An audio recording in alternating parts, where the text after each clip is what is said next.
iPhone 14 and 15 series back glass assembly replacement.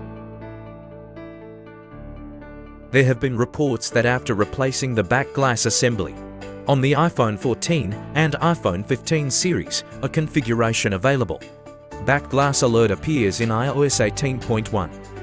At this time, the wireless charging and flashlight functions are normal. Solution: complete a self-diagnosis operation once. Configuration: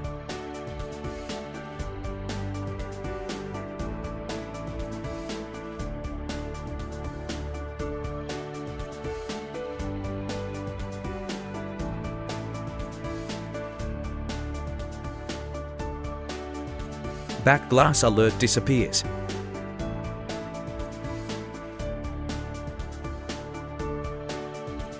Now let's take a look at the original part assembly quality. There will also be a back glass alert configuration available. The wireless charging and flashlight functions are also normal.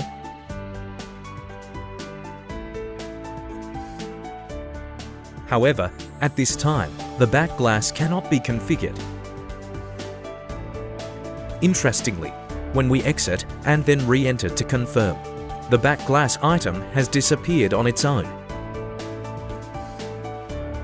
And the wireless charging and flashlight functions are also normal.